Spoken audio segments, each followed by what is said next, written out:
Alcantara has become a popular car interior material in recent years, and I thought it'd be helpful to do a video explaining what it is and how to take care of it. So if you've already got a car with an Alcantara interior, or you're thinking about getting one of those fancy steering wheels that are all the rage these days, this video is for you.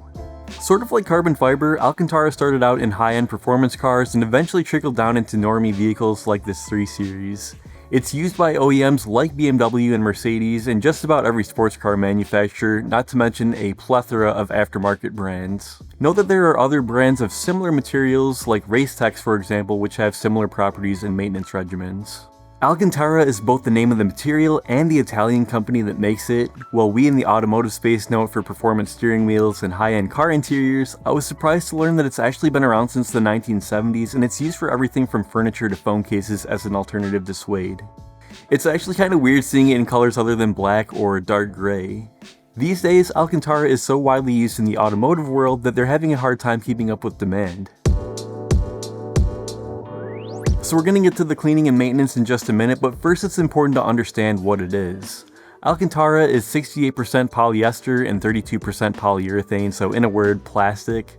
I found a really cool video touring the factory showing how it's made. I'm going to link that down below. If you like to nerd out on that type of stuff like I do, I think you'll find that video really fascinating. Being a plastic product, it holds up better to cleaning than natural leather suede, and it can even be cleaned with plain water. I was surprised to learn from their website that clothing made of Alcantara is actually machine washable, and while that doesn't apply to car parts, it should give you an idea of the durability when it comes to cleaning and care. So, why would you want Alcantara in your car? Better grip. Alcantara is often used on steering wheels and seats because it's more grippy than leather or vinyl, especially if you're wearing driving gloves.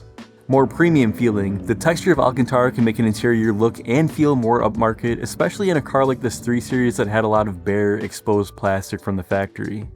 Comfortable in extreme temps. So in my opinion, one of the biggest advantages, especially in a daily driver, is it's not going to feel as hot in the summer or as cold in the winter compared to leather. Moisture resistant. Being that it's made of plastic fibers, it's not going to warp or degrade as easily from sweat or cleaning products.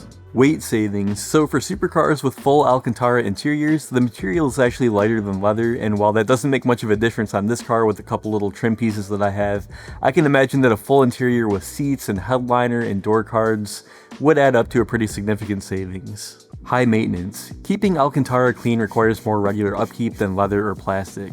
It gets gross. Contact surfaces like steering wheels are prone to collecting dirt and oil from your hands, and it'll eventually get a slippery, oily feeling if left unclean, and even the non-touch surfaces will become a dust and pollen magnet, especially if you like to drive with the windows down like I do. Wear and tear. The material itself isn't quite as durable as leather, especially on the high contact surfaces like steering wheels, armrests, and seat side bolsters. Now I know that leather can wear out and age too, but it can take a lot more neglect and abuse by comparison. Friends of mine who work on cars tell me that customer vehicles with Alcantara steering wheels are always disgusting, almost like a biohazard, and I don't know if people just can't be bothered to clean them or they don't even realize that they need to until it's too late.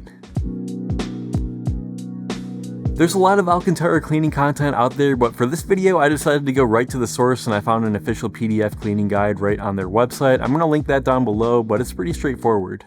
They recommend daily cleaning with a dry brush, cloth, or vacuum, weekly cleaning with a slightly moistened cloth, and yearly cleaning with a wet cloth or sponge, followed by Alcantara cleaner. For my steering wheel, I like to do the scratch test to determine if it needs a deep clean. If you scratch the side of the wheel and it leaves a white mark, that's skunk buildup from your hands, so right now my wheel fails the test. There are quite a few Alcantara specific cleaners these days, but personally I like to use the Sonax and the pump bottle. I'll drop an affiliate link down in the description if you guys want to check this one out, but Sonax is a maker of car cleaning products and their Alcantara cleaner is specifically made for car interiors. Whichever one you decide to go with, I would look for one that mentions Alcantara on the bottle, and I would personally avoid anything with colors or dyes so that you don't stain the material. Step 1. Vacuum the loose dirt. I like to use a brush on the steering wheel because it gives me a little more dexterity than the brush attachment on the vacuum. By the way, check out the dust coming off this thing. Step 2. Slightly moisten soiled areas. Since I haven't deep cleaned my wheel in a while, I'm going to wipe down the whole thing. I'm soaking a microfiber towel in warm water and then wringing it out as much as I can. Then blotting my way around the wheel, paying special attention to the 9 and 3 areas where my hands tend to rest. Since it's been a while, I'm going to rinse my cloth and do it one more time. The thing to remember here is, as per Alcantara's website, it's completely safe to get it wet. Step 3. Apply the cleaner evenly. I'm just going to pump some into my hands and work it into the wheel.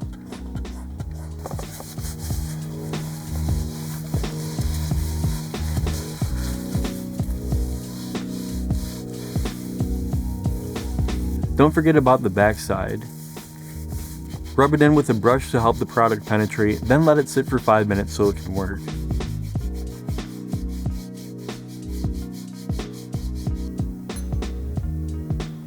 Step 4. Wipe off the product with plain water on a clean microfiber towel. If your wheel is especially dirty, you may need to repeat the previous steps more than once. Step 5. After the Alcantara is dry, gently brush it to help the fibers stand up. It doesn't necessarily have a directional grain like real suede, but brushing it will help restore its original appearance.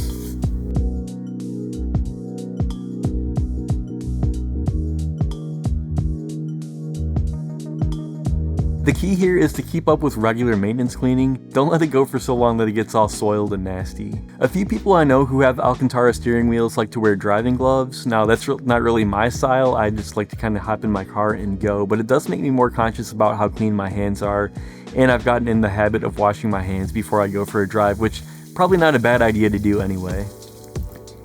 Is Alcantara right for you? Well, here are some questions that you should ask yourself.